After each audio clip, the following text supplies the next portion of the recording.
બોલીએ સદગુરુ મહારાજની જય.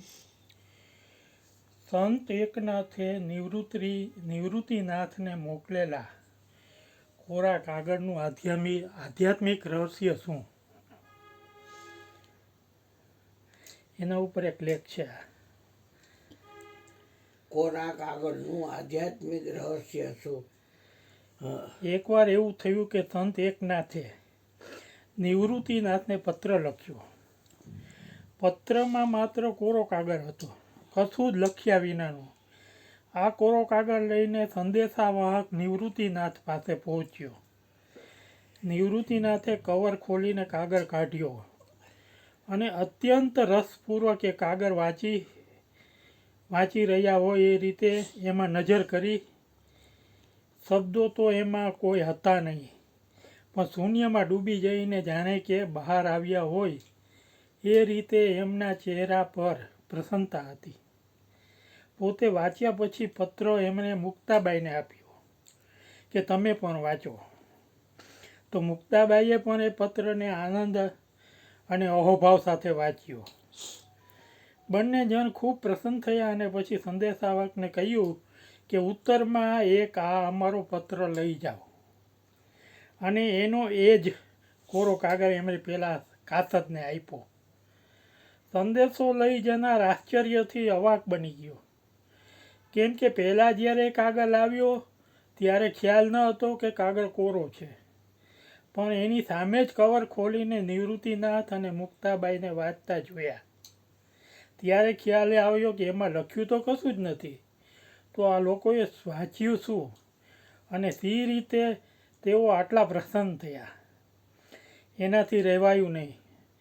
નમ્રતા સાથે તેણે નિવૃત્તિનાથને પૂછ્યું, મહારાજ, આ પત્ર લઈને જાઉં એ પહેલાં મારા મનની એક નાનકડી જિજ્ઞાસાનું સમાધાન કરશો?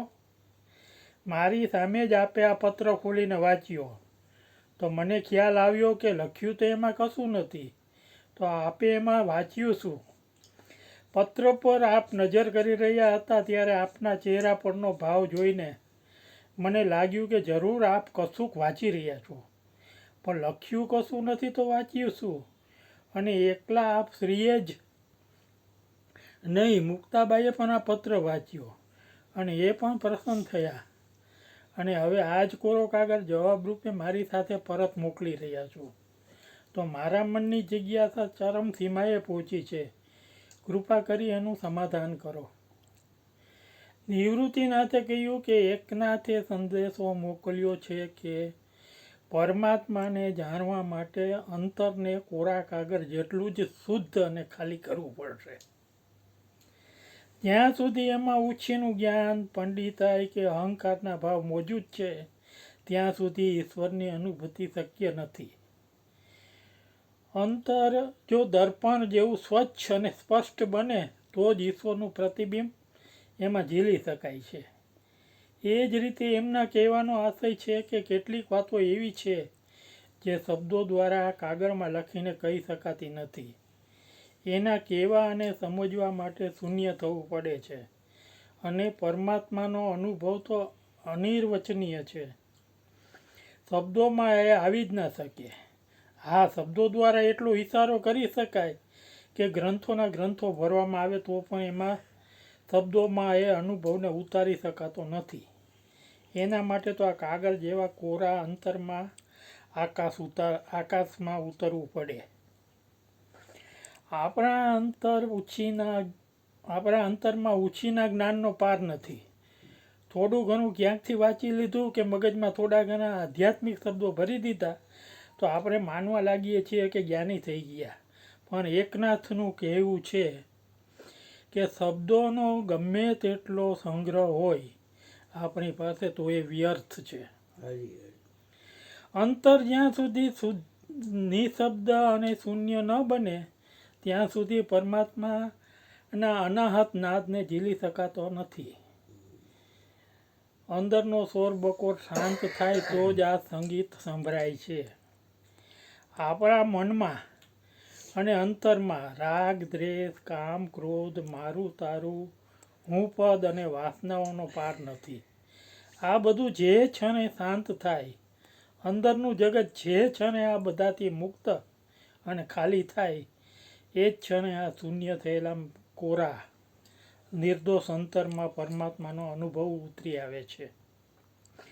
આ કોરા પત્ર દ્વારા સંત એકનાથે અમને આવો જ સંદેશો મોકલ્યો છે અને એટલે જ અમે અનુગ્રહિત અને આનંદિત છીએ. એમણે કોરો કાગળ મોકલ્યો એ તો જાણે સમજી શકાય, પણ જવાબમાં આપે એના એ જ કોરો પત્ર પાછો મોકલ્યો એનો શો અર્થ? એનો અર્થ એટલો જ કે જે ઊંચાઈથી એમણે વાત કરી છે એને અમે સમજી ગયા છીએ.